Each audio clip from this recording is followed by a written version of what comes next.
Hello everyone, what's up? This is Radhika and welcome to BLA.in.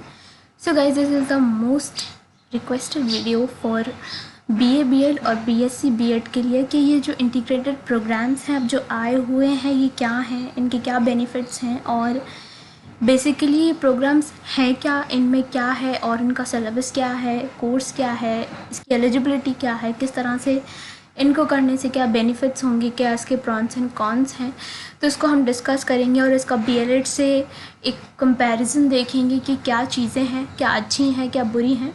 तो हम अपना video start करते हैं। इसमें आपको मैं दोनों के बारे में बताऊंगी, BA BEd and also for BSc BEd. ठीक है, तो बढ़ते हैं आगे, हमारी फर्स्ट स्लाइड पर चलते हैं। तो फर्स्ट हम बात करेंगे बीएससी बीएड। तो इसको इंटीग्रेटेड प्रोग्राम पहले क्यों कहा गया है, हम इस पर बात करते हैं। ये इंटीग्रेशन का मतलब है दो चीज़ों का इंटीग्रेशन। ठीक है, मतलब दो चीज़ें हैं इसमें इंक्लूडेड, एक है बीएससी प्लस बीएड। तो बीएससी बीएड इसलिए उसको बोला गया क्योंकि इसमें आपका बीएससी है और बीएड है।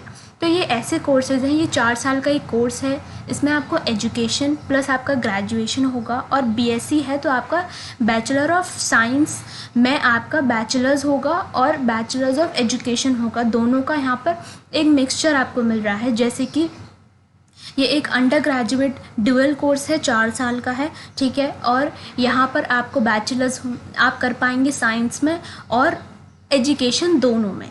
तो बीएससी अगर हम सिर्फ करते हैं तो हमें उसमें एजुकेशन नहीं मिलता है, लेकिन ये 4 साल का कोर्स करने से क्या होगा, आपके 5 साल जो लग जाते हैं उसमें से एक कम हो जाएगा। तो 4 साल में आपका ये पूरा कोर्स कंप्लीट हो जाएगा, जिसमें आपको बीएससी अगर आप 12th से आपने पीसीएम लिया हुआ है और उसको आप आगे कंटिन्यू करना चाहते हैं और बहुत हार्ड एंड टफ जो बीएससी में हम जैसा पढ़ते हैं पूरा वैसा सिलेबस आप पढ़ना चाहते हैं तो आप ये वाला कोर्स करेंगे। ठीक है, तो इसमें आपको बीएससी के सारे सब्जेक्ट्स मिलेंगे, प्लस आपका एजुकेशन भी है, जिससे कि अगर आप फर्दर टीचिंग लाइन में आगे जाना चाहते हैं तो आपको वो अपॉर्चुनिटीज़ भी मिल जाएंगी।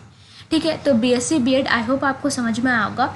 इसके लिए जो एलिजिबिलिटी क्राइटेरिया है हम उसके बारे में बात करते हैं कि एलिजिबिलिटी आपकी क्या होनी चाहिए कि 12th में आपने जो साइंस सब्जेक्ट्स हैं आपने वो लिया होना चाहिए, फिज़िक्स केमिस्ट्री मैथ्स बायो में से, और उसमें एटलीस्ट आपके जो एक टोटल एग्रीगेट मार्क्स है एटलीस्ट 50% मार्क्स आपके होने चाहिए, तभी आप इस कोर्स में अप्लाई कर पाएंगे आफ्टर 12th। ठीक है, 12th आपका होना ज़रूरी है और कोई भी रिकग्नाइज बोर्ड या स्कूल से आपका होना चाहिए, प्लस आपको फिज़िक्स मैथ्स एज ऑप्शनल आपने लिया हो या फिर केमिस्ट्री बायोटेक्नोलॉजी में से लिया हो तो आप बीएससी बीएड के लिए अप्लाई कर पाएंगे। अब हम इसके एडमिशन प्रोसीजर की बात करते हैं कि आप फाइनली अगर इंटरेस्टेड हैं इसको करने में तो आप किस तरह से कॉलेजेस में इसको अपने आप को इनरोल करा सकते हैं। इसमें तो आप डायरेक्ट एडमिशन के थ्रू भी जा सकते हैं और एंट्रेंस के थ्रू भी जा सकते हैं। हर कॉलेज का अपना क्राइटेरिया होता है कि वो डायरेक्ट मेरिट बेस पर ले रहे हैं या फिर वो अपना पर्टिकुलर एक एंट्रेंस एग्ज़ाम कंडक्ट करवा के आपका सिलेक्शन आपको करेंगे। तो इट डिपेंड्स जो पर्टिकुलर कॉलेज में आप जाएंगे तो उस हिसाब से। अब यहाँ पर हम कोर्स फीस की बात कर लेते हैं। तो यहाँ पर 10,000 से 2 लाख पर एनम तक वेरी करेगा और वो डिपेंड करेगा अलग अलग कॉलेजेस पर। ठीक है, कि एरिया क्या है कॉलेज का और कौन सा कॉलेज इसको कंडक्ट करवा रहा है, तो उस हिसाब से अलग अलग कॉलेजेस में अलग अलग इसका क्राइटेरिया रहेगा फीस का। तो रेंज वेरी कर सकते हैं, किसी में कम भी लग सकती है और किसी में ज़्यादा भी लग सकती है ना। नेक्स्ट हम बात करें जो बहुत इम्पॉर्टेंट है, जो कि है career options and job prospects.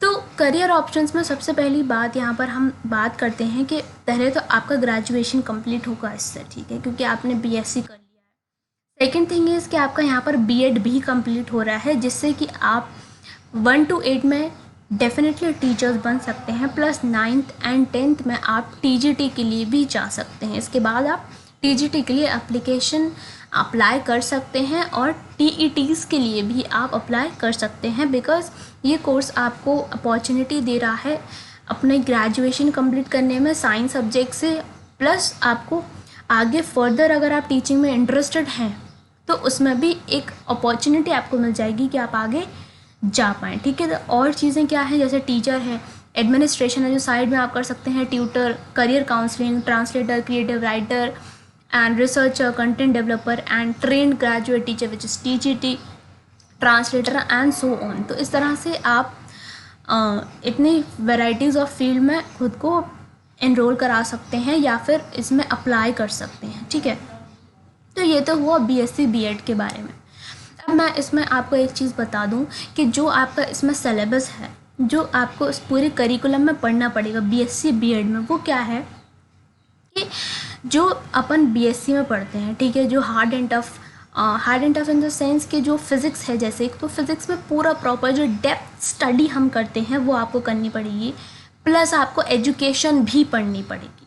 तो आपको यहाँ पर दोनों चीज़ें पढ़नी पड़ेंगी। अपने फिज़िक्स केमिस्ट्री मैथ्स जो आपने लिए हुए हैं वो तो आपको पढ़ना ही पढ़ना है इन डेप्थ, जो अपन बीएससी लेवल और हायर लेवल्स में पढ़ते हैं वो तो पढ़ना ही पढ़ना है, प्लस आपको एजुकेशन का भी पढ़ना पड़ेगा इस 4 साल के करिकुलम में, ठीक है।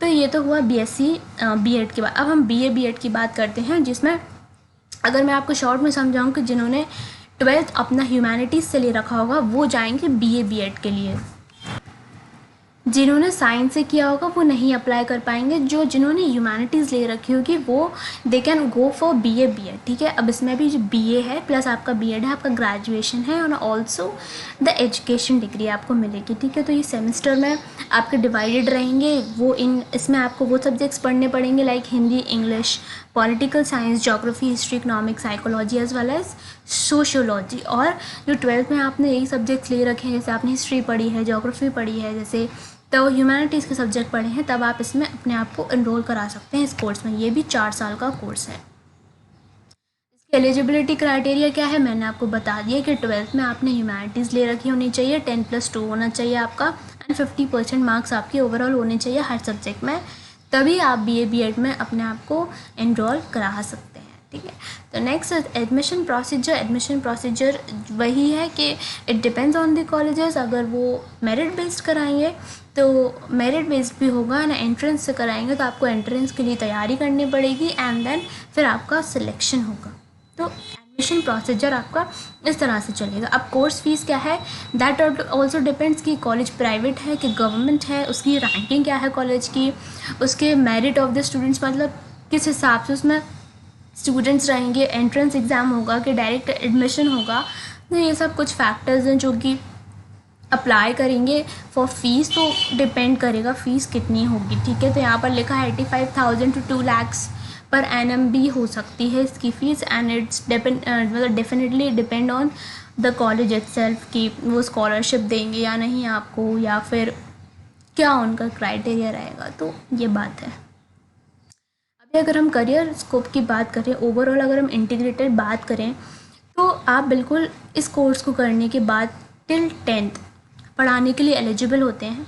आप टीजीटी दे पाएंगे, उसमें आप अपना कॉम्बिनेशन बना पाएंगे सब्जेक्ट्स का एट दी एंड, बिकॉज अगर आप बीए कर रहे हैं तो आप हिस्ट्री, पॉलिटी, ज्योग्राफी कर रहे होंगे, एंड अगर आप बीएससी हैं तो आप फिज़िक्स, केमिस्ट्री कर रहे होंगे, तो उसके कॉम्बिनेशन आप बना पाएंगे, प्लस आप टीटीज़ भी दे पाएंगे। लेकिन यहाँ पर क्या है कि आपको बहुत इन डेप्थ स्टडी करनी है, एजुकेशन की भी। आपको बीएससी के लिए भी जाना है, अगर आप बीए कर रहे हैं तो हार्ड एंड स्टफ आपको हिस्ट्री इन डेप्थ पढ़नी है, ज्योग्राफी इन डेप्थ पढ़नी है, इकोनॉमिक्स पढ़ना है। तो इस तरह से आपको सारे सब्जेक्ट्स को डील करना पड़ेगा, ठीक है। और करियर जो प्रॉस्पेक्ट्स हैं इसके वो ये हैं कि आप इसके बाद एमएड कर सकते हैं, एमफिल कर सकते हैं, ठीक है, और आगे मास्टर्स के लिए जा सकते हैं। तो ये सारे इसके स्कोप हैं, और हायर सेकेंडरी लेवल तक आप बिल्कुल पढ़ा सकते हैं, और वेरियस गवर्नमेंट कॉलेजेस में या स्कूल्स में अपने आप को, स्कूल्स में आप बेसिकली हाई स्कूल तक जा सकते हैं। अब अगर हम इन कोर्सेज़ की दोनों जो इंटीग्रेटेड कोर्सेज़ हैं इनकी ओवरऑल अगर हम बेनिफिट की बात करें तो इन कोर्सेज़ को करके आपको क्या बेनिफिट होगा ये देखते हैं। तो सबसे पहली बात है, इसका इंटीग्रेशन बीएससी बीए से है, तो यहाँ पर आपकी जो फील्ड है वो पर्टिकुलर हो रही है कि आप साइंस से हैं या फिर आप आर्ट्स से हैं, ठीक है। तो यहाँ पर बिल्कुल ही क्लियर है ये चीज़ कि आप किस स्ट्रीम से हैं। सेकंड है सेव 1 ईयर टाइम। बिल्कुल अगर जैसे आप एजुकेशन या टीचर बनना चाहते हैं आगे, मोस्टली आपने देखा होगा बीएससी करने के बाद बहुत सारे लोग बीएड करते हैं, बीटीसी करते हैं, तो पूरा एक 5 साल का उनको टाइम लग जाता है। लेकिन इस कोर्स में आपको क्या होगा कि 3 साल में ऑलमोस्ट आपने अपनी ग्रेजुएशन की पढ़ाई करी और 4th ईयर में आपकी ट्रेनिंग होगी, तो 4 साल में ही आपका पूरा टीचिंग का प्लस आपका ग्रेजुएशन सब कुछ कंप्लीट हो जाएगा। हाँ बिल्कुल offers proper science stream and art stream, जैसा हमने बात करी। आप TETs दे सकते हैं 1 to 6 and 1 to 5 and 6 to 8 के लिए। हमने एक वीडियो बनाई है, उस पर नहीं देखी तो प्लीज़ ज़रूर देखिएगा। और इसमें क्या है कि आप 9th और 10th के लिए भी जा सकते हैं, TGT के लिए भी आप इसमें अप्लाई कर सकते हैं, and also for higher education, जैसे आप मास्टर्स के लिए जा सकते हैं, MA कर सकते हैं, MA कर सकते हैं, अकॉर्डिंग टू योर इंटरेस्ट आप मास्टर्स परस्यू कर सकते हैं। अब हम देखते हैं कि इसके प्रॉन्स एंड कॉन्स में जो प्रॉब्लम्स हैं, क्या क्या प्रॉब्लम्स आ सकती हैं इस कोर्स को करने के लिए। कि सबसे पहली बात क्या है कि ये अभी न्यू कोर्स है, ठीक है। तो ये अभी इस साल से प्रॉबेबली नए बैचेस इसके लगेंगे, मतलब पहले बैचेस अभी तक लगेंगे ऑल ओवर अगर हम कंट्री की बात करें, क्योंकि ये बिल्कुल नया कोर्स है। अभी ये लागू हुआ है और अभी बहुत ही कम कॉलेजेस में है ये, ठीक है। लिमिटेड कॉलेजेस, ज़रूरी नहीं है हर कॉलेज में आपको आसपास मिल जाए, बहुत ही कम कॉलेजेस में भी इसको एक्सेप्ट किया गया है, अप्रूवल मिला है, ठीक है। थर्ड बात है इसके यहाँ पर क्या है कि आपको बहुत डीप स्टडी करनी है, ठीक है। बहुत ज़्यादा आपको, जैसे BSc है तो आपको फिजिक्स केमिस्ट्री एकदम जो हार्ड एंड स्टफ पढ़ाई है वो करनी है आपको। काफ़ी डिटेल में चीज़ें जाएंगी इसमें। अगर आप सिलेबस भी देखेंगे इसका तो काफ़ी ज़्यादा डिटेल में आपको चीज़ें पढ़नी पड़ेंगी, ठीक है, BSc लेवल पर भी। और अगर आप BA कर रहे हैं उस लेवल पर भी, प्लस इसमें एजुकेशन भी है आपका, ठीक है। तो आपको एजुकेशन से अलग से सब्जेक्ट्स जो आपको पढ़ाए जाएंगे वो भी आपको पढ़ने पड़ेंगे। इन डेप्थ पढ़ाई करनी है आपको इसमें, ठीक है। बहुत ज़्यादा आपको एंगेज अपने आप को करना पड़ेगा इसमें पढ़ने के लिए, ठीक है। और नो आइडियाज़ फॉर एग्ज़ाम, इसलिए क्योंकि ये नया कोर्स है, कुछ अभी पता नहीं है, कुछ प्रीवियस ईयर क्वेश्चन पेपर्स नहीं है, कुछ आइडिया नहीं है कि किस तरह से एक पेपर आता है, किस तरह से क्या होगा, या फिर क्या एक सेट करने वाले की मेंटलिटी होगी इनके पेपर्स को लेकर। तो ये है, कोई क्वेश्चन पेपर्स नहीं है अभी। और सबसे बड़ी बात है कोई बुक्स नहीं है अभी, प्रॉपर गाइडलाइंस नहीं है अभी कि जो चीज़ें लिखी गई हैं वो अप्लाई होंगी कि नहीं। क्योंकि बहुत बार होता है कि हम कह देते हैं हाँ हम इसके लिए अप्लाई कर सकते हैं, इस कोर्स को करने के बाद उसके लिए अप्लाई कर सकते हैं, लेकिन हमारे पास प्रॉपर गाइडलाइंस नहीं होती कि हम एग्जैक्टली कर सकते हैं कि नहीं, कि हमें इस कोर्स से मान्यता मिलेगी कि नहीं। तो ये एक सबसे बड़ी बात है, जो कि अभी न्यू कोर्स है तो अभी इसकी प्रॉपर एज सच कुछ गाइडलाइंस नहीं है, या फिर ऐसा है कि किसी ने पहले कर रखा हो तो हमें उससे कुछ जानकारी मिल जाए। तो अभी बिल्कुल न्यू कोर्स है ये, एंड प्रॉपर बुक्स नहीं है इसकी, बिल्कुल नहीं है। आपको इधर उधर से जो सोर्सेज हैं आपको देखने पड़ेंगे, जो बिल्कुल ट्रुथ है वो है, ठीक है। तो आपको मिल जाएंगी किताबें, इधर उधर से मिल जाएंगी, बट प्रॉपर बुक्स आपको नहीं मिलेंगी, आपको you have to search for it. तो ये तो हो गई बात। अब ज़रा हम बात कर लें BLED और BA BEd और BSc BEd को लेकर के कौन सा अच्छा है। और अच्छे गाइस दोनों ही हैं, तीनों ही कोर्सेज अच्छे हैं, लेकिन अगर हम इसको एक कंपैरिजन में लेकर जाएं, क्योंकि दोनों ही आफ्टर 12 वाले कोर्सेज हैं और यही अभी तक आए हुए भी हैं। तो अगर हम आफ्टर 12 चाहें कि हम BLED करें कि BA BEd या BSc BEd करें, तो उसके लिए देखिए वो आप पर डिपेंड करता है। अगर आप बहुत ज़्यादा डीप में स्टडी करना चाहते हैं, एकदम फिजिक्स हिस्ट्री एकदम पढ़ना चाहते हैं, एकदम हिस्ट्री सिविक्स में बिल्कुल जाना चाहते हैं, देन आप BA करें, BA BEd करें या BSc BEd करें।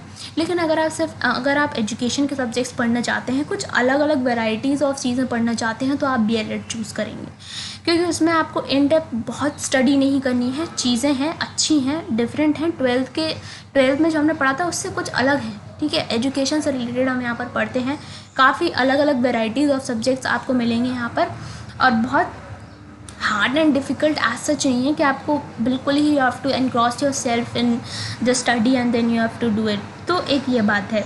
सेकेंड, इसके BLED अभी काफ़ी टाइम हो गया इसको, एंड इसके काफ़ी बैचेज ऐसे निकल चुके हैं जिनसे स्टूडेंट्स की जॉब लग गई है, एंड वो अभी जॉब में भी हैं, ठीक है। तो एक हम इसकी एक श्योरिटी कह सकते हैं, येस कि BLED करने के बाद आप टीचर बन पा रहे हैं, उसके लिए अप्लाई कर पा रहे हैं, एंड ये सब जॉब भी कर रहे हैं अभी।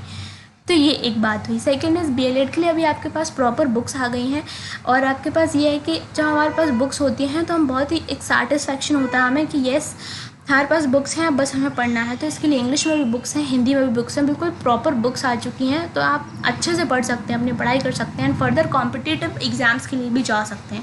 रादर देन अगर आप BA BEd और BSc BEd करते हैं तो अभी बुक्स नहीं है प्रॉपर, आपको इधर उधर से काफ़ी सर्च करना पड़ेगा, दिस इज़ द ट्रुथ, ठीक है। अगर कोई आपसे कहे हैं बुक्स या ये है, तो बुक्स नहीं है प्रॉपर, ये बहुत सच है।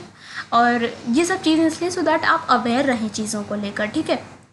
तो आपको काफ़ी कुछ सर्च करना पड़ेगा, काफ़ी नोट्स अपने आपको प्रिपेयर करने पड़ेंगे एंड बहुत ही आपको एक डीप स्टडी करनी पड़ती है। हो सकता है कि आपको कंपटीशन या अदर एग्ज़ाम्स को करने के लिए टाइम ना भी मिले, क्योंकि आपको इनको इन डेप्थ पढ़ाई करनी पड़ेगी। ना सेकेंड थिंग इज़ कि ये जो कोर्सेज़ हैं BLED है, जैसे कि मैंने आपको बताया, काफ़ी इसका मटेरियल भी है, प्रीवियस ईयर्स भी हैं, एक मेंटेलिटी अब हमारी बन चुकी है। हम काफ़ी बच्चे 12th के बाद BLED कर रहे हैं एंड इसका स्कोप भी बहुत बढ़ रहा है। तो यस, आप बिल्कुल कर सकते हैं and rest choice is yours, जिसमें भी आप जाना चाहें आपकी इच्छा है। बाकी किसी भी चीज़ को, किसी भी कोर्स को ऑप्ट करने से पहले उसके बारे में जानिए कि कितना उसमें, कितना कॉलेजेस में कितना टीचर उसके लिए फोकस्ड हैं या कितना एक्टिव हैं, या कितनी वहाँ पर पढ़ाई हो रही है और कितना आपको सहूलियत मिलेगी नोट्स को लेकर, गाइडेंस को लेकर। तो दिस इज़ द वेरी मतलब इम्पॉर्टेंट थिंग। तो आप किसी भी कोर्स में जाएं तो पहले सोचें एंड देन आप अपने टाइम इन्वेस्ट करें, बिकॉज आफ्टर ऑल 4 साल का समय है, आपको अच्छे से सोचना है एंड देन ओनली आपको उसके लिए जाना है। तो ये था हमारा सेशन, आई होप आपको पसंद आया हो। एंड रेस्टर्स यहाँ पर BLED बुक्स जैसा मैंने बात करी हैं बिल्कुल अवेलेबल है, हिंदी इंग्लिश ऑप्शनल्स। ई बुक भी अवेलेबल है for all universities and colleges. You can email me at blednotes@gmail.com अगर आपको कोई भी क्वेरीज़ हैं या कोई भी रिक्वायरमेंट्स हैं। एट दी एंड आप मेरी वेबसाइट, जो हमारी वेबसाइट है, उसको विजिट कर सकते हैं bled.in फॉर मोर इन्फॉर्मेशन।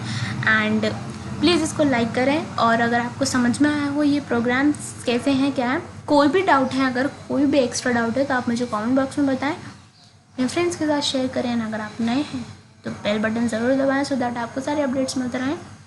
मिलते हैं हमारे नेक्स्ट वीडियो में। Till then take care, all the best.